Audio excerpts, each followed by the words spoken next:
Look, for those of you who don't know me, my name's George Mulderborough. I'm the chair of the New South Wales division of ATSE. And my task now is to introduce the panel for our next session. Now I want to thank Mary. She's given us a fantastic segue into the sort of things that we'll be discussing today. Now, I will mention that this event's being recorded, so we'll have a record of everything that's said. And so we've got till Friday to make a submission. If there's any volunteers here to use all the material that we're going to have today to use that to make a submission, then I'm happy to hear them, but you won't get an extension, I'm told. Now, before I introduce the panel, I'd just like to make mention of a colleague of mine, the late Robin King. Now, some of you might know Robin. He's a former Dean of Engineering at UTS, and he's had many involvements in engineering education over the years. Now, Robin unfortunately died. Him and his wife died in a tragic accident last year. I need to mention Robin, though. In some ways, this event should be dedicated to his memory, because he and I conceived of this event over a cup of coffee last year, and I was horrified within a month or so of that happening that I learnt of Robin's tragic drowning. So I just wanted to mention Robin, and in some ways this event is really a contribution to his memory. Now, the next session is a panel discussion chaired by, which will set the scene for the rest of the day. It'll be chaired by Professor Mark Hoffman. Mark is, of course, a fellow of ATSE. He's the Deputy Vice-Chancellor and Vice President of the University of Newcastle. The other panellists are Jane McMaster, who's the Chief Engineer of Engineers Australia, Mark Buzzico, the Chief Research and Technology and Operations Defence Science and Technology Group, and Megan Lilly, who's the Head of Education and Training at the AI Group.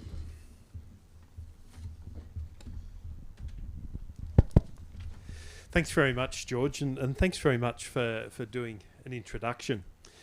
I should also add, we've all spoken over the previous week, and there's one theme that I found, words which came out of everyone when I was talking to them. And everyone on your panel actually believes and mentioned through the course of our discussions that engineering and training do transform lives. They also transform economies, and there's very much a need in engineering. So that's a theme that I think you'll find going through this discussion. Need an acoustic engineer here.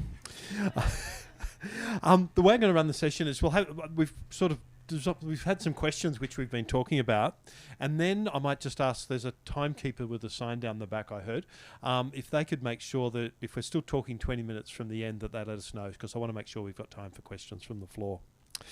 Now, over the past 12 months, we've had 2 reports come out over essentially looking at this theme. We had strengthening the engineering workforce in Australia from Engineers Australia, which is, if those of you haven't looked at it, it's a really well data evidence report which identifies the challenges that we're actually looking for. Then also Catherine mentioned from ATSE our STEM Skill Future, which was 120 fellows coming together and essentially working into the main themes that we need to address in this essentially a national challenge. And that's actually where I'm going to start with our panel. What is the challenge, and is there a crisis? And I'm going to ask Jane to kick off with that. Thanks, Mark. Okay, is there a crisis? Well, I think it's multi-layered and there's a fair few nuances, but I think from the work that we've done in the last couple of years, it's pretty clear that We train engineers pretty well in Australia. The Australian government's employer satisfaction survey ranks engineering graduates as the highest, or they're most satisfied with engineering graduates out of all graduates in Australia. So we train graduates pretty well. One of the challenges our profession has is that we're such versatile people. We are very employable across all sectors of the economy, which means there's fewer engineers to be employed in engineering roles. So in terms of graduate outcomes, and employer satisfaction, I don't think that we can argue that there's a crisis, but I do think that we have significant challenges, as both Mary and Catherine have explicitly stated, in terms of the numbers of engineers coming through. And while it might not be the most acute engineering skill shortage that we've ever had because of the mining boom related skill shortage, it's certainly the most broad and far-reaching engineering skill shortage. So I do think in terms of numbers of engineers coming through, there are varying estimates of 40,000 right up to 200,000 engineers between now and sort of roughly 2040, are hugely underdone. So I do think that's a significant challenge, and we will increasingly find it difficult as a nation to deliver on our national strategic priorities, ranging from the infrastructure pipeline through to AUKUS, net zero emissions, energy transition, adapting and mitigating climate change, and so forth. And the other area that I would like to mention that I actually do think is a crisis, and Mary talked about this, is the state of maths education in Australia. In terms of the OECD PISA data, Program for International Student Assessment, Australia for maths ranked 10th in 2003, but in 2018 we ranked 30th and below the OECD average for the first time, and the trend is not pretty. It's a downward trend, so I think that's going to get worse before it gets better. So I think the maths education is pretty much bordering on crisis level. And in terms of numbers, my last point is that we produce the second lowest proportion of engineers in the OECD. Only 8% of our graduates are engineers, which is second lowest in the OECD. Now, Mark, you've been working in this area, employing engineers across a range of roles over many years. What do you think? Is there a crisis around engineering education?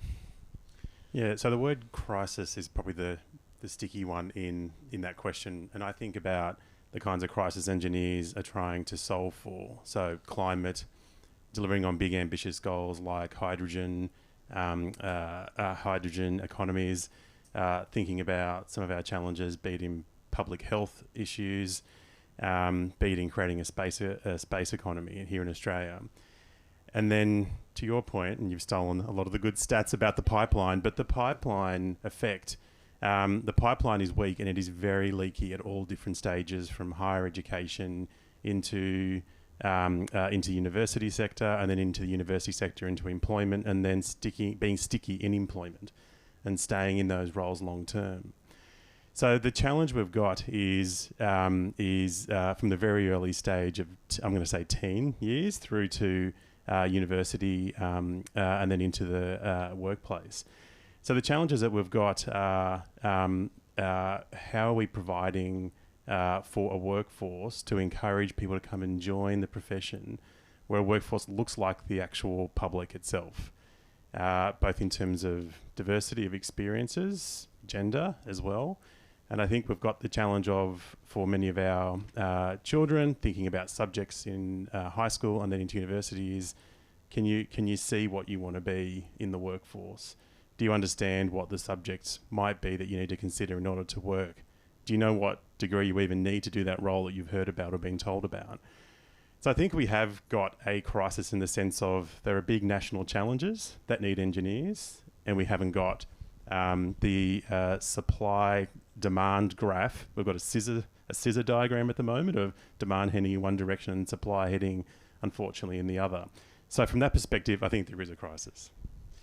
Now, Megan, it's always tough to go to the end, but you've got a great perspective with your role in the AI group of essentially what industry needs. Yeah, and so is there a crisis? And I'm thanks for stealing all my talking points, but I think the real word is to focus on is crisis. And so where I look, and sort of a lot of what I'm going to sort of say today is the problem, and I'll call it the problem at the moment in engineering, is the supply and demand mismatch. Is not new. It's been around as long as I've been doing this job, so we are having a continuing conversation. But there's skills shortages across the economy and across geography in this country at the moment, and they're not limited to engineering. So to call it a crisis in engineering, is it a crisis everywhere else as well? And then if you use the word crisis and nothing changes, you sort of become, you're crying out with no action. So I get nervous about the word crisis because it actually does a disservice to the problem sometimes. Having said that, you do need to be able to call out the extent of the issue. And there really is a big issue. It is impacting what industry is trying to do in terms of big projects, in terms of the, if you look at rewiring the nation, or the AUKUS, pick whichever one you want. There's a fundamental sort of STEM base sitting behind in the heart of all of that. And everyone is scratching their head, and so that sort of in a way becomes a volume issue, which is sort of a pipeline supply issue. And just a really quick comment on maths and PISA, and yeah, we all see that data, the numbers going down, or our rankings going down, and actually our overall level is going. It's not just our ranking, because other countries have gone up, so it's a bit complex. But if you do the Melbourne, Sydney, Canberra triangle, we're good. We're up there. You put the rest of the country in, we drop right back. So we have a very stratified education system in this country that delivers, really unbalanced outcomes. So that's a big challenge. So I perhaps just leave it at that now and just say that it is a big challenge, and you're competing with everyone else with the same challenge. Thanks very much, Megan. Now, we're engineers, and so I suppose what we need to do is look at what product we want. And therefore, I'd like to just have a bit of a discussion. What are the skills of a future engineer, which we're actually looking for? And I'll let you kick off on that one, Megan, so that you don't end up in the same spot again. This is the one I didn't want to kick off with. Not being an engineer, so I feel a bit overwhelmed by the company I'm in. But look, I'm not going to talk about what the technical skills of an engineer, because that's the expertise of the field to determine that. But I think the critical issue is what other skills engineers will need to have to thrive in the world going forward. And it will be that human interface with technology and artificial intelligence and the like. And I think that a number of jobs are going to increasingly, the growth in jobs will be that human interface piece. It's not the tech only piece, and some of the tech piece can be replaced, and it's not the other component. So, and that's challenging because we're not really sure what it's going to look like. So engineers are going to have to be incredibly flexible, adaptable, and really, really high digital expertise. And so that is going to be, I think, where we're going to have to put a lot more energy. Thanks, Megan. That's a great way to kick that off. I might actually pass over to Mark, because you had some interesting ideas when we were talking earlier about sort of creativity and diversity of thought as well. Yeah, I think if we think about the kinds of challenges the country faces, we think about how humans interact with the physical world, how humans interact with the digital world, how climate as an external factor to all of that engages with both humans and the physical world. There is a huge element, and you've touched on this already, but understanding the human element in all of that. The other piece to that is we need a workforce of engineers that reflects the general population to understand what that human interface might look like. And we know at the moment, and some of the stats are already put up today, that our engineering workforce doesn't represent the general population at the moment. So the creativity piece, I think, is fundamentally important moving forward when we think about how we create digital twins and understand how those interactions between physical, digital, human works. And so in that, we've got to think about diversity of the workforce that can bring those thoughts, perspectives and creativity into play. Probably the other point I'll just add is we often talk about in innovation the valley of death. Traditionally, we talk about things like lack of venture capital and so forth, and I think engineers are a huge part of unlocking that valley of death. That's about de-risking innovation for industry. It's about how do we use the huge capacity of engineers to think about how we prototype, scale, and de-risk innovation for industry as well. But that needs to bring in creativity of thought as well. So I think that's where creativity comes into play for me. Thanks very much. Now, I'd just like to, just to finish off on this topic, come to Jane, who's actually EA's chief engineer. So she's our chief engineer. You're my chief. What do you think a future engineer's skills should look like? Well, look, I agree with absolutely everything that Megan and Mark have mentioned. The only things I would add are that, there's no doubt that greater cognitive and metacognitive skills are required, not just for engineers, but for everyone. We're increasingly working in a complex world. All our projects are multidisciplinary, transdisciplinary, and we need to be able to communicate with others in plain English. We need emotional intelligence. We need stakeholder engagement skills. We need critical thinking. We need creative thinking. We need all those skills. Undoubtedly, and as well lifelong learning, and as well, digital and data literacy, undoubtedly. The only point I would make is that I wouldn't want to see professional engineers' deep subject matter knowledge be replaced by qualitative skills. We are seeing in sectors ranging from nuclear engineering now right through to power systems engineering, where there is a real shortage of deep subject matter expertise and experience. We need highly qualified power systems engineers for the energy transition to get us to all those national targets that we've been talking about before.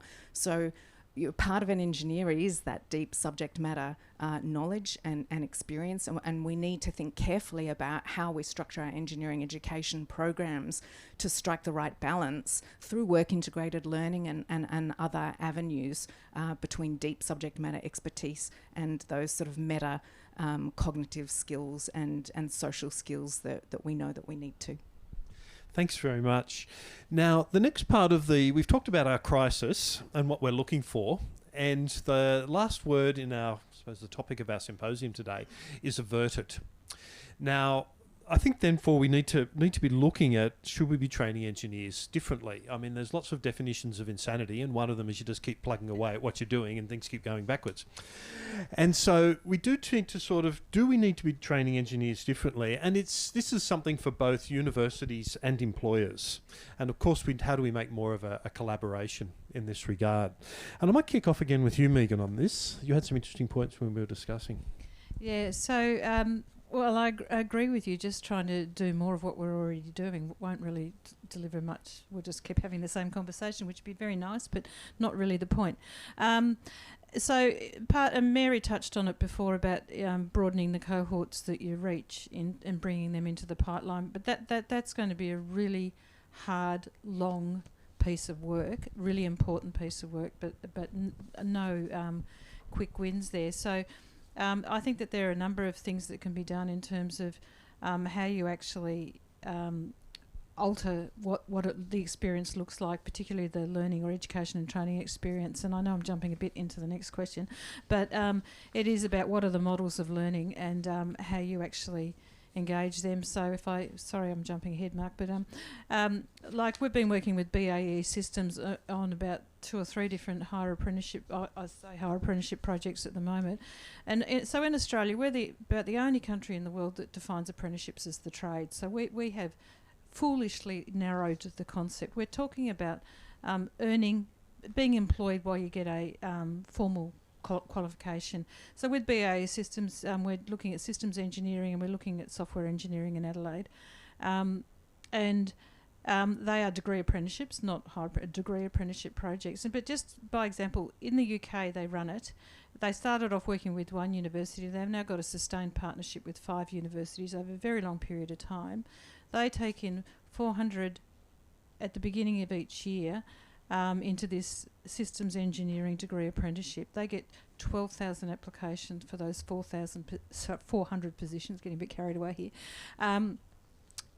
But the point I want to make is the diversity of people that go in through the degree apprenticeship model. They're a different cohort than goes just through the university model. And so we need to actually think really differently and really laterally how we broaden the pipeline, because the pipeline won't just broaden it because we want it to. We've got to be different about it. And we need structured, thoughtful responses to that. Now, when we were talking, Megan, you mentioned also the Australian Qualifications Framework, the AQF, which was also Mary raised it as also in her review at the Accord. Do you just want to comment on that and any sort of way we could look at that in terms of educating engineers differently? Yeah, sure. I should start off by saying that I was a member of the review panel, so I'm very passionate. It was the review panel was handed back into the government in 2019, and it was chaired by the late Peter Noonan, and it's languished since the government's. So ministers, I should say. So you're really dealing with education minister and skills minister. So there's and secondary. So all three sectors have got buy-in around this issue. So it was all accepted in principle, and nothing's happened since. You could put the pandemic on the table as a partial excuse, but I actually think it's policy inertia and paralysis, to be honest, because it's actually bold reform, and it does require a bit of heavy lifting. But I actually don't think that our education and training system, as it's currently structured, is positioned for the future. And that is the core policy architecture in this country or any other country, the qualifications framework. That's where you build your system from. And our framework is rigid, hierarchical, prescriptive and out of date. So why do we keep persisting with it? It's also artificial. And the model we put forward, I won't go on for too long, I promise, but it really unlocks the levels. So it unlocks the artificial relationship between knowledge and skills, and it lets skills flourish in a completely different and contemporary way. And I would contend that some of the conversation we're having here about how do we make engineering a vibrant place that people want to come with, you need vibrant qualifications and you need authentic qualifications that can capture all these realities, and the current system locks you into an artificial construct. So I do think we need that. I also note in the report that you referenced earlier on about the need for a national skills taxonomy, and so those two pieces of work need to coexist. And Jobs and Skills Australia is actually taking on the work of the National Skills Taxonomy. We had a meeting about it on Monday, so there's a glimmer of hope. But if we without a common language and a future-facing qualification framework, we are stuck churning around the same spot. Thanks. You've just given us the artificial qualifications framework rather than the Australian qualifications framework. Jane, we had a really good discussion about this because you did sort of in your previous one of your previous answers, you said just how important it was to have those deep professional skills, but at the same time we have a challenge that we want to diversify the what comes in and what in a way probably the types of engineers we have. Do you have some thoughts then around around education and achieving that? Yeah, look, I do, and I think Megan's just hit all the high points so eloquently. One of the other things that I think we would do well to think about, and this was an idea of Robin King's that we spoke at length about, so many of you will probably have heard this idea before from talking with him, is recognising and acknowledging that there are three occupational categories in our profession: the engineering associate, which typically relies on a 2-year qualification, the engineering technologist, a 3-year qualification, and a professional engineer, which is a 4-year qualification. And the main differences in those occupational categories tend to be breadth of your discipline and knowledge, and also the level of complexity.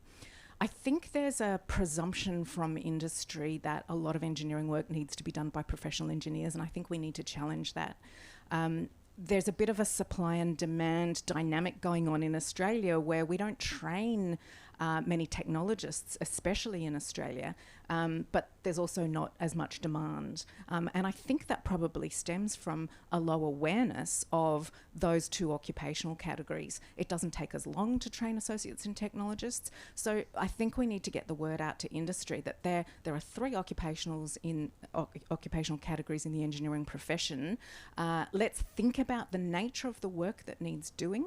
And Mary spoke about the forecasting skills. Let's forecast those skills and stratify them according to those categories, and feed that demand data not only back to the universities but back to the schools and careers advisors, so that we can start that system going and hopefully strengthen the pipeline that way.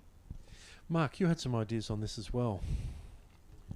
Yeah, I mean, I think we keep affirming each other's points, which is interesting, right? It says something in itself. We need more diversity on our panel, you're saying? Oh no, I think part of it is problem admiration, but a lot of the mechanisms, it's a long-term problem, it's not a new one, and a lot of the mechanisms are actually already there, and we're talking about emphasis, and to me it feels like it's a moment of, I think used the word kind of collaboration before, but scale of some of this effort. And I think what Engineers Australia is trying to do, and ATSE and Science Technology Australia and others, is scale some of this so we can actually go into high schools, primary schools, go into industry and SMEs.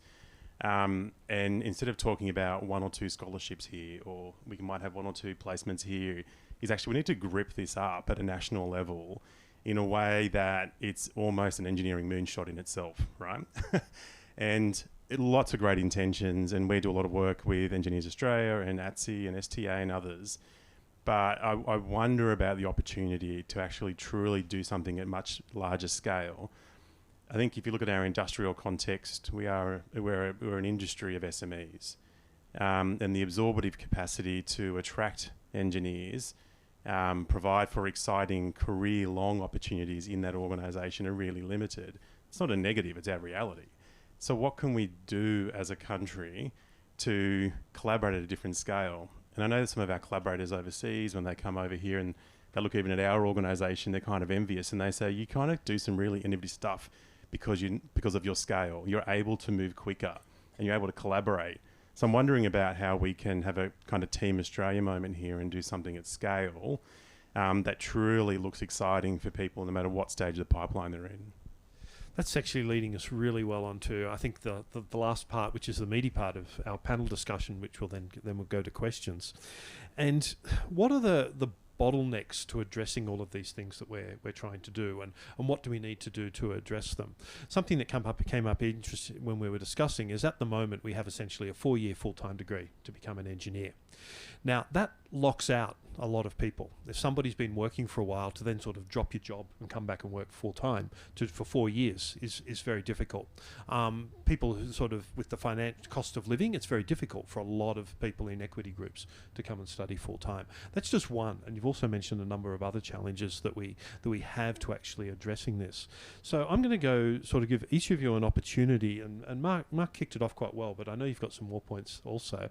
But I might actually kick off with you, Megan, is sort of what are the bottlenecks to essentially addressing this issue, and how can we address them? So, I mean, there's a lot of structural bottlenecks, and some of them are a bit hard, it's below the surface, I suppose, and I would put the AQF and the taxonomy in that, but that's the long-term game, and it's a bit nerdy for most people. Just a simple example of a structural bottleneck is the way the system's designed at the moment is you make 17-year-olds get into engineering or a trade or whatever we're talking about, and it's very hard to get. So our whole system's built on a front-end model of the decision you make at that age, and if you want to then become an engineer in later life or something else, it's really hard. So you've got plenty of examples of people that can do it, but they're all individuals that have built workarounds through the system. So our system isn't appropriately scaffolded to help much greater skill development at all stages in life. And until we embrace a sort of a lifelong approach to learning, so that is skilling, reskilling, upskilling and skills deepening, we will still be having these blockers in the way that prevent change and adaptation without great cost to the individual. And industry's got a role to play in that, because enabling people to learn and grow and skill up in jobs is important. And someone who has done a trade qualification and wants to become a professional engineer, it's all possible, but it's difficult. And so the barriers are quite significant, and so that doesn't need to be like that, and it isn't like that elsewhere around the world. Yeah. Thanks, Jane. You had some ideas on this. Yeah, look, I think Mark referred to the leaky pipeline before, and I think that's something that we really need to explore, and we started to do that in some depth in our Strengthening the Engineering Workforce report from last August.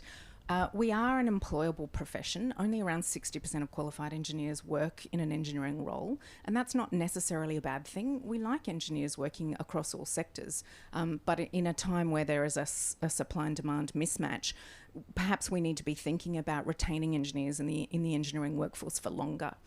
I do think Megan's points about thinking more openly about different education models is the right thing to do. At Engineers Australia, we're putting a lot of emphasis on alternative pathways. How can we open up different pathways to become an engineer across 3 occupational categories if you didn't make the decision at age 17 or 18 to do the 2, 3 or 4 year conventional qualification? We have to do that, being mindful of professional standards, noting that engineering is a profession and we have obligations to the safety of the community through the systems and products and services that we develop. The other thing that I would say about a bottleneck, and I think one of the most important things that we need to do as a profession, is to raise the community awareness of what engineering is and what engineers do. Our research clearly shows that most careers advisors, most teachers and most students and their carers, if they don't have an engineer in their life, they have really little understanding of what engineering is. Part of the problem is we're such a broad profession, there's so many different role types and sectors and disciplines and sub-disciplines, and part of the problem is also that people don't engage with the work of engineers. So somehow, we've got to stop admiring the problem and actually start some initiatives that raise the community awareness of engineering, and importantly, what a rewarding and fulfilling career it is, because that's important, especially to young people contributing positively to the world, and there's an enormous number of opportunities for doing that. When I'm talking to young people, I often say it's a choose your own adventure career, because there's whatever interests young people, there's almost certainly a career in engineering that sits behind that. So for me, that would be one of the most important things that as a profession we need to look at. Thanks, Jane. Mark, you've had some ideas on this. Yeah, look, at not wanting to repeat what's already been discussed, but I think in terms of admiring the problem and responding to it, there's a lot of work that's been going on for many years to address the long-term strategy on this, and that will take a decade to see that flow right through into the workplace, and that work's really important and got to continue.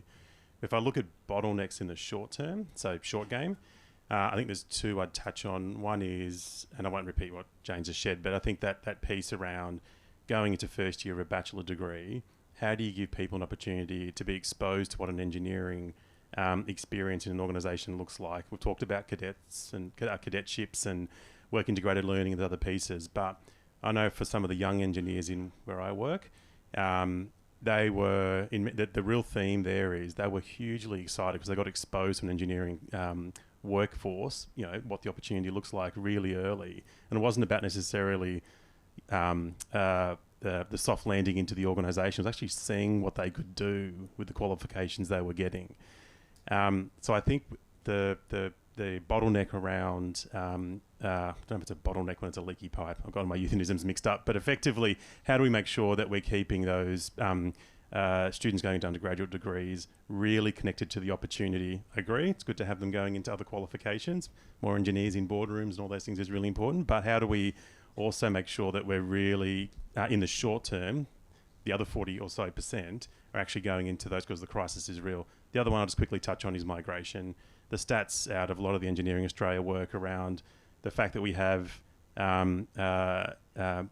foreign trained engineers here in Australia that are looking to be engineers, and we are not providing for the opportunity to have those skills recognised, whatever framework, but also having the right cultural settings that we can identify, engage, embrace, and make them feel part of our engineering community. I think that's our other bottleneck, and that's a short term. That's here and now. We've got that opportunity right now.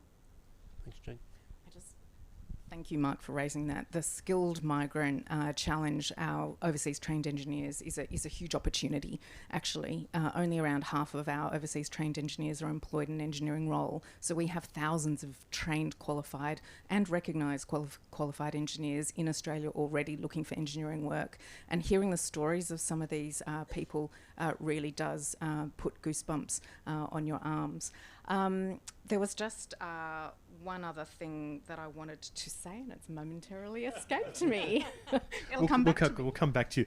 Just before we finish, Mary, we've introduced today, our speaker was Mary O'Kane, who's writing a report where she's going to be advising government. So I think it's important, given that George volunteered to put together some dot points for Mary's report, and we have Peter Derbyshire here, who leads policy for ATSE, and I know ATSE is making a submission as well. What could be the role of government here? A quick answer from everyone. You want to start, Jane?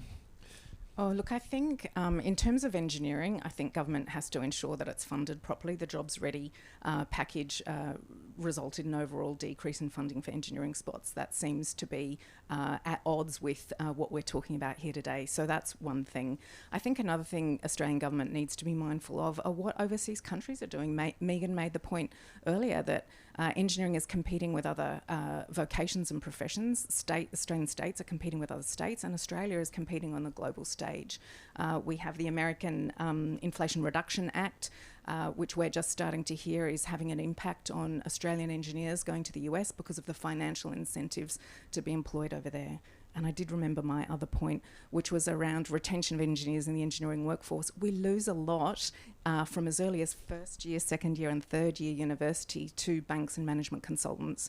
And we have some engineering students who are undertaking an engineering qualification with the intention right from the start of not working as an engineer but going to join a management consultant.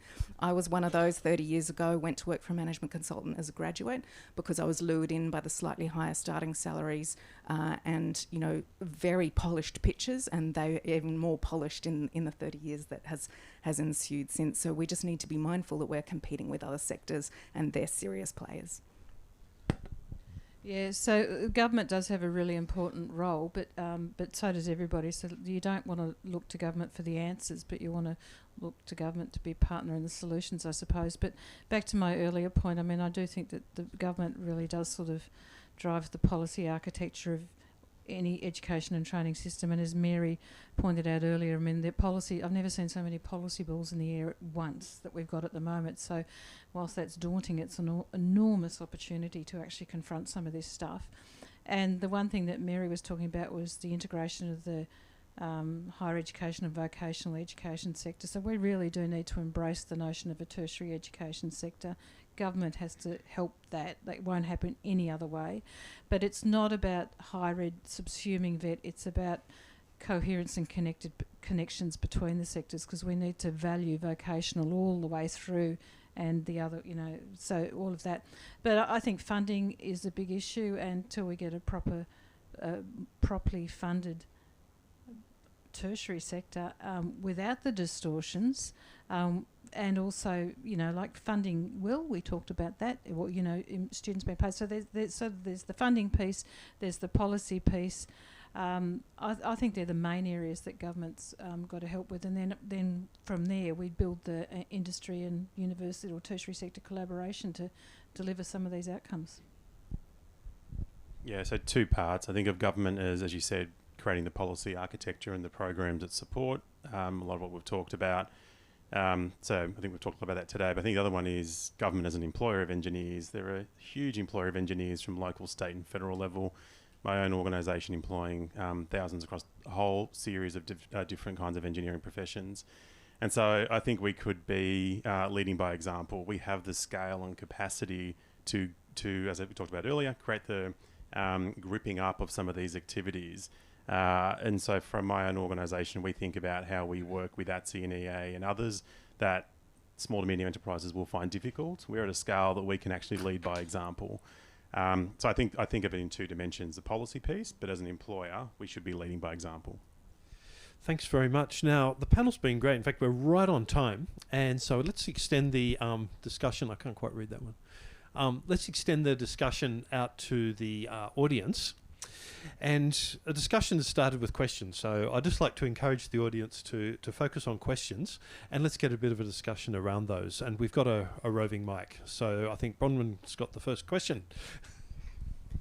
I do. Thank you very much, Bronwyn Evans. And I'm keen to get the panel's perspective. I go back to a time in Australia in a sporting context. 1976, 0 gold medals at the Olympic Games. National shame. We created the AIC, the Australian Institute of Sport. We really, on a single idea or a single shame, we created a big national program. What could be that galvanising point? Because some of the comments you've made are quite complex. How do we capture that government and politicians' imagination with something that's similar? 0 gold medals, national shame, Australian Institute of Sport, and we went on to win lots and lots of sport medals, gold medals in lots of, complex areas. I just wonder, is there an analogy there of something we can do to galvanise the spirit? Because we are facing, as we say, a crisis. Who'd like to take that one first? Okay, I'll I'll inch into it so the other panel members can warm up to some thoughts here. I do think there's another way. So you talked about sport. The other one I think about is, it wasn't that long ago when we were talking about the National Innovation and Science Agenda, and we talked about valley of death, no venture capital funding in Australia to support it, and then not too many years later, we've seen a huge change. Venture capital funding has increased significantly across a whole different series of industries. And so I wonder about how we can stand up a conversation around this crisis word and engineers being critical to unlocking all of the challenges that we sit across hydrogen and space, all of these different areas that we keep talking about. So I wonder about how we can create the crisis conversation about engineers being fundamental to that valley of death, to unlocking these challenges we're talking about. And I do think there's a scale element. Like, how can we play ball together differently? We talked, I can't remember who it was. If it was, might have been Mary that mentioned it. But there's huge opportunities in SMEs all around the country where they're looking for engineering capabilities. But where do they start? So how do we create a national marketplace for where we talk about what engineers are needed across different industries? But at the moment, it happens at a small scale. You might go to be it local TAFE or local uni, and have a little one-on-one conversation and work something. How can we grip that up and bring it to a national level? Partial answer. So, Bronwyn, it's a great question and analogy, but sort of thinking it through, part of the reason why we don't have that galvanising moment because of what we're talking about today compared to the sporting failure moment is because everyone sat and watched us not getting gold medals on television. No one's sitting at home saying, oh, what about engineers? So that's the problem. But if you look at young people and you look at, they really make a lot of decisions based on values. And so if you look at some of the big projects around at the moment, or just Rewiring the Nation, for example, that absolutely taps a chord with young people in a way that just talking about engineering in that generic sense doesn't. So I do think it is a little bit about that. And I was talking to a company the other day, and they were trying to employ graduate engineers and put on apprentices. And they had two divisions. One was a renewable division and one was, fossil fuel division of some description. I can't remember the details now. They were knocking back applicants in one and couldn't get anybody in the other. So, and it was exactly the same qualifications. So there is a piece about how we connect to young people. My final quick example is talking to a school in Northern Adelaide, and they were trying to do workplace projects with the Year 9 students, trying to do engineering projects. And they were some of them. And they couldn't get girls to do them at all, so they rewrote it as building, a humanitarian, as a humanitarian project in Cambodia or wherever it was, and all the girls flocked to it. So we need to present it differently.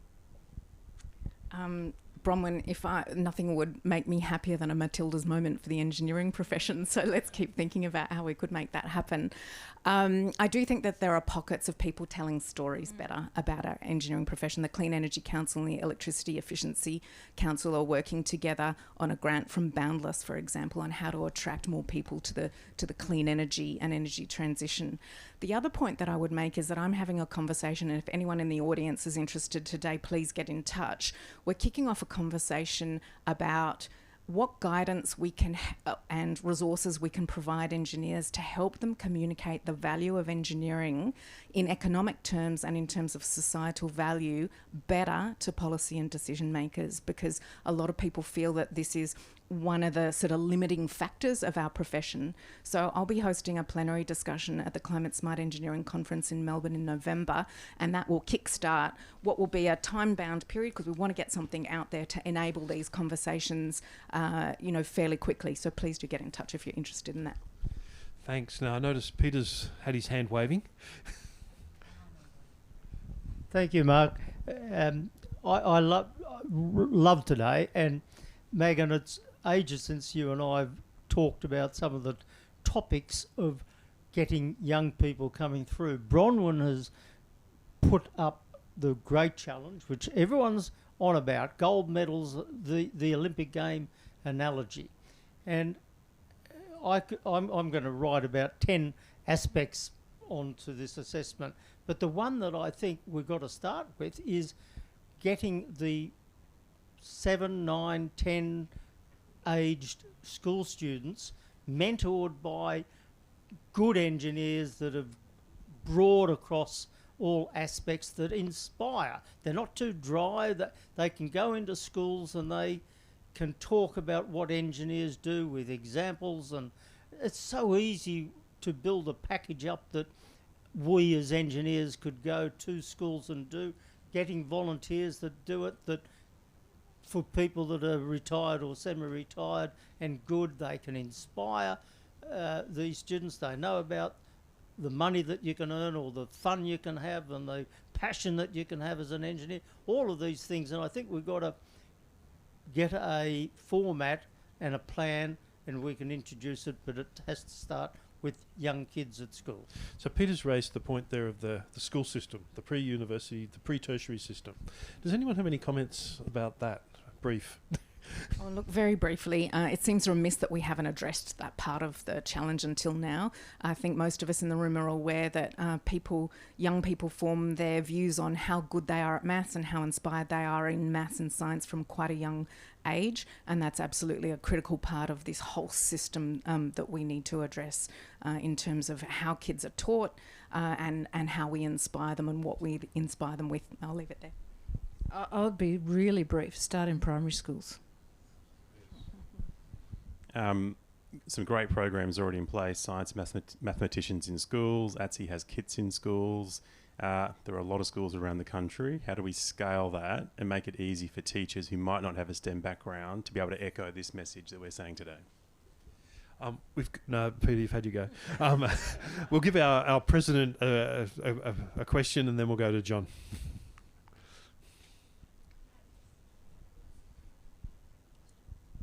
It's really more to build on what you were just saying a moment ago and get views on how to do this. Kids are natural engineers.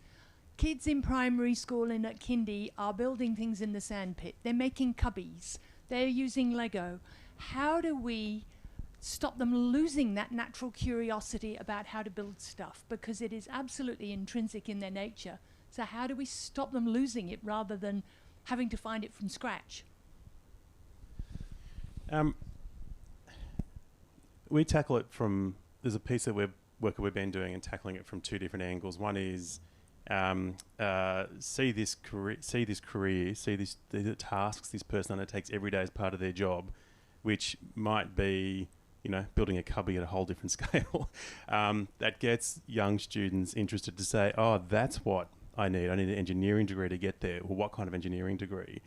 We need to make the stepping stones between the primary school experience and the workplace look far more achievable, because it is, than what it might be when you don't have a parent that works in engineering or you don't have a teacher that's ever worked in STEM. How do you make that stepping stone from where you are to that look far more achievable and far more accessible? Knowing what we know about teachers in schools, I remember I asked my careers advisor once, what should I do? And they said, what do you enjoy doing? And I said, I love a computer. And they said, oh, you should just work in IT. And I was like, oh, okay, I don't really want to work in IT. There's a whole other bunch of ways I could have taken those skills. So how do we create, and I think that there's digital platform opportunities. I think about things like Reading Eggs as an example, where they trust the brand of the ABC. What can we be doing in engineering with a trusted brand that a parent will be happy to leave their child in front of that app for a while and be exposed to something that they might not have otherwise, because the parent or the teacher doesn't have that ability to explain those stepping stones?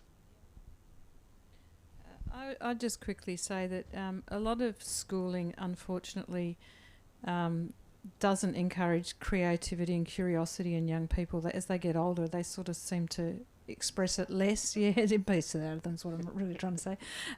So what do we do about that? I think a lot of schooling needs a greater experiential component to it, which really requires great professional skills. So it's a real challenge for the system, but I do think that would create space for this sort of stuff. My quick point would be, because I don't think there's a quick answer and comprehensive answer that's quick, I think we need to think about how we teach in primary school and secondary school, and increasingly our world, there are challenges for which there is no black and white single right answer, yet our schooling system largely teaches that there are right and wrong answers to questions that we ask our students. And I think over time, over 17 years of schooling, there's probably something within us that goes, there's a right and wrong answer here. And so it doesn't incentivise creative thinking, and it doesn't incentivise thinking about uncertainty. And I really think acknowledging that there are uncertainties in most of the work that we do now, and having a level of humility around that is a bit of an esoteric point, but I think nonetheless very important. Thanks very much. Perhaps John's been waiting very patiently. Thanks, Mark. Yeah, this is probably a question specifically for Jane. You mentioned in your presentation that we need to raise the status of engineers and the recognition of engineers in society. I mean, I spent a 40-year career in automotive research and development, and did a lot of work in the United States and Germany and Japan and Korea. And it always struck me when I used to work with fellow engineers at Bosch or Mercedes-Benz or BMW, whatever it might be in Germany, that they, of course, in Germany have the prefix to the name Ing, or in my case, Dr. Ing, right? And the engineers refer to each other in that sort of vernacular. I'm just wondering, this is a bit of a sacred cow. It's been tossed around Engineers Australia for a number of years. Is there possibly a mechanism whereby Engineers Australia could be the sort of front runner, if you like, with suggesting that engineers, fully qualified university-trained engineers, are permitted in Australia to use a prefix to their name, just like as in the case in Germany? Yeah, I think it's a great point. And having a pre-nominal ing, as you point out, similar to other areas of the world, is something that we've been tossing around, and we can definitely continue to explore that. I think it needs to come part and parcel, though, with a change in our society's recognition and acknowledgement of the profession. In countries like France, Germany, Pakistan, India, and some South American countries, engineering as a profession is held up with as much esteem as a doctor and a lawyer. And Bernie, who's in the audience here, and I had a chat with our counterparts in Pakistan at the recent International Engineering Alliance meetings, and they told the story that, if you have 3 children, you hope one of them's a doctor, one of them's an engineer, and one of them's a lawyer. There's something that we don't have the same esteem here in Australia. So yes, a pre-nominal would help, but I think it's got to come part and parcel with a change in our collective consciousness about how we acknowledge the profession. So that's something we have to work on too. Now, our conference chair had a question. George. Sorry.